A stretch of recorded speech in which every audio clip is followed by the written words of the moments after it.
Hello friends, welcome to Vivid Chemi YouTube channel. This is Shri. In this video, I'll be discussing about electromagnetic induction, Fleming's right hand rule, electric generator and about domestic electric circuits. Remaining topics related to magnetic effect of electric current I have discussed in my previous videos. If you have not watched those videos, you can watch it by clicking on the I button.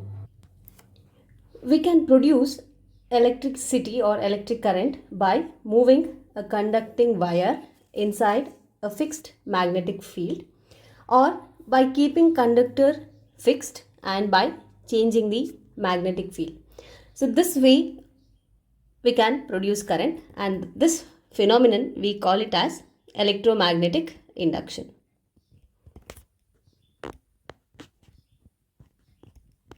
Current is induced by continuously moving a conducting wire inside a fixed magnetic field or by moving the magnetic field or by changing the magnetic field continuously. And this electromagnetic induction is discovered by Michael Faraday.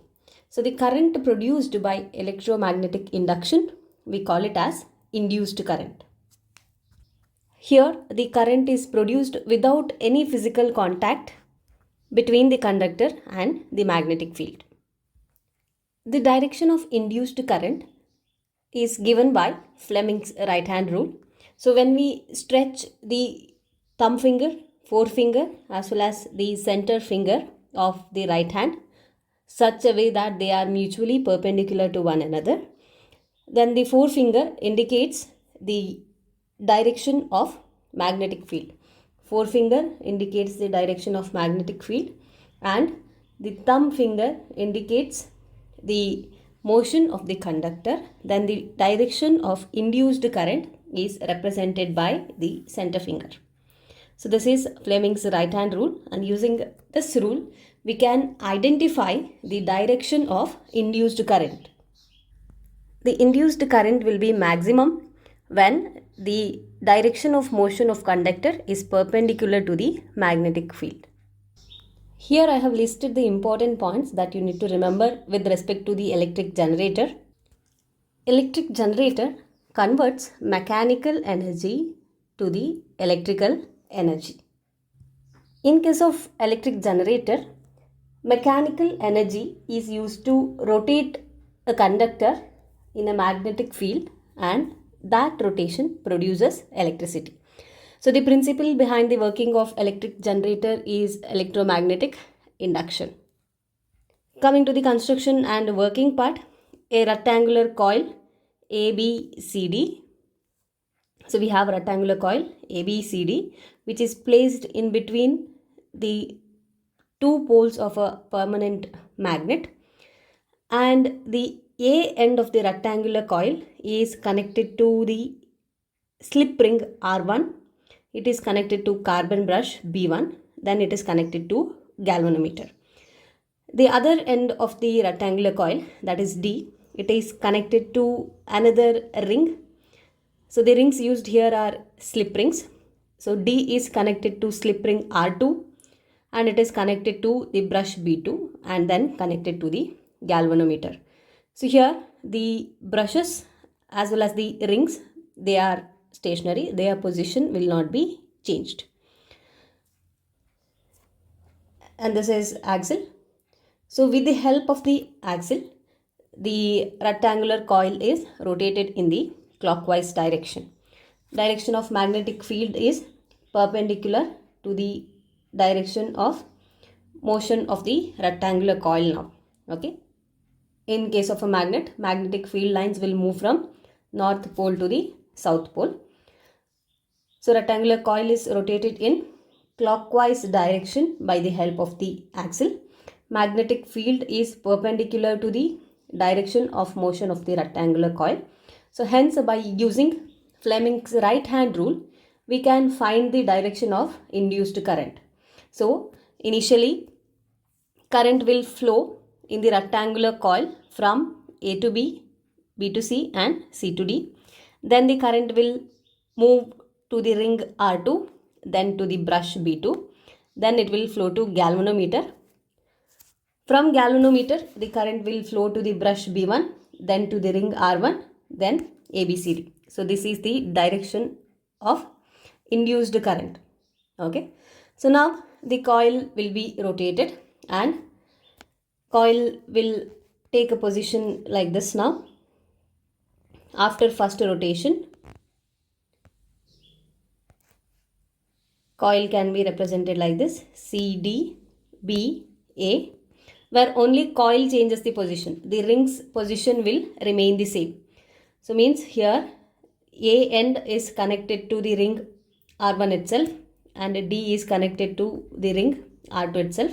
Then from R1 it is connected to the brush B1 and R2 it is connected to brush B2. Then it is connected to the galvanometer. So after the rotation, this is the orientation of rectangular coil. Now again, with the help of axle, coil is rotated in the clockwise direction.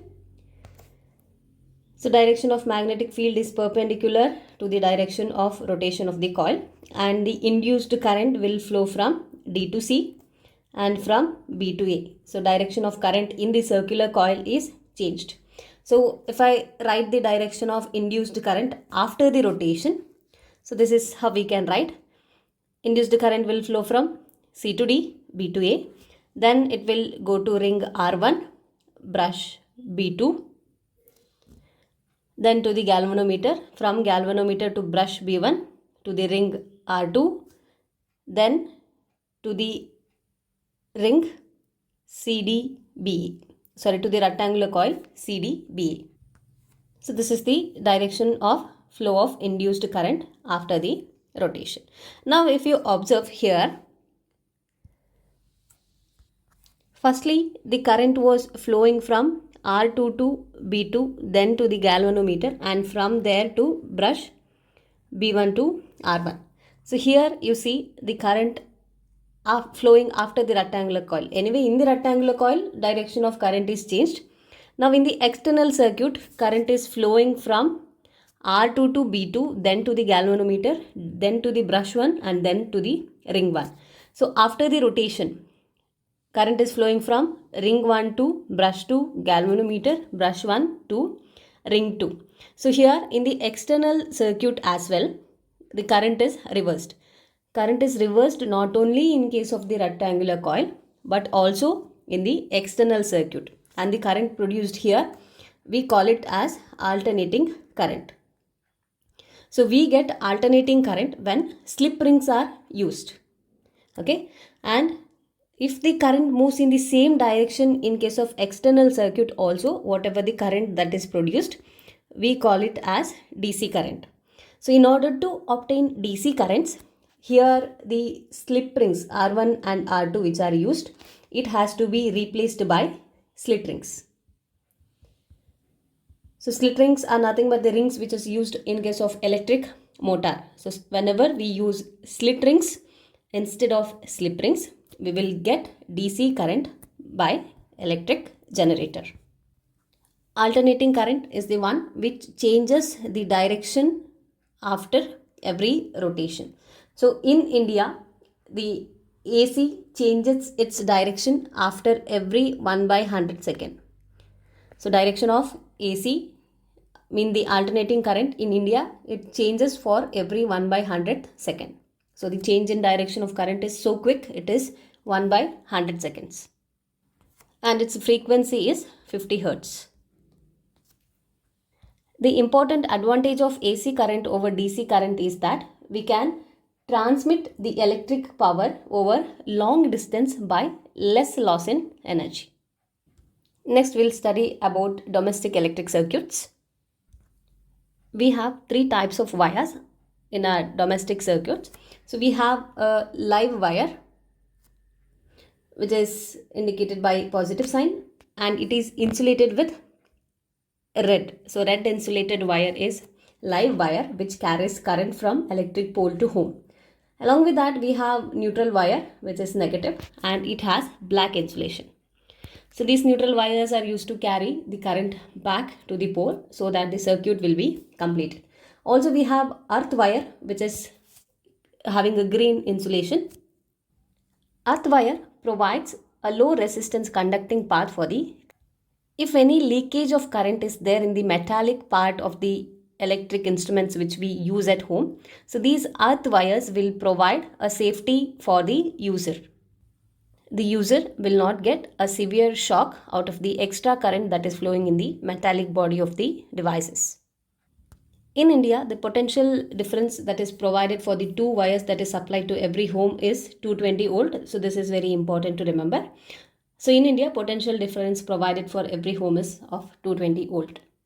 At home, we will have two separate circuits. One is of 15 amperes current and the other of 5 amps current.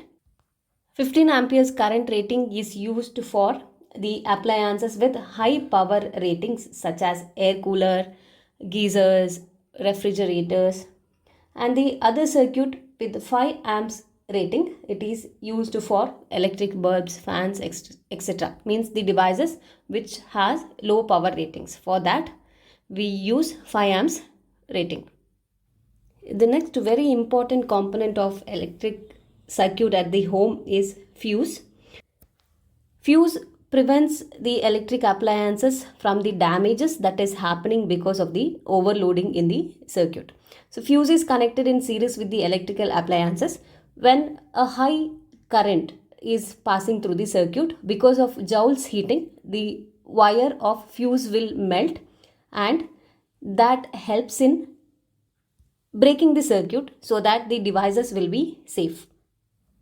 Overloading in any electric circuit can be caused by short circuiting, or it can be by high voltage supply, or by connecting more appliances to a single socket. Whenever we connect too many appliances for a single socket, that results in overloading. So short circuiting will occur when a live wire comes in contact with neutral wire. Whenever a live wire comes in contact with neutral wire, a large amount of current will be passed in the circuit, and this short circuiting will lead to overloading. These are all the important points that you need to remember with respect to electromagnetic induction, Fleming's right hand rule, electric generator and domestic electric circuits. Thank you for watching. Like and share the video if the contents provided are useful to you. Subscribe to my channel for more updates.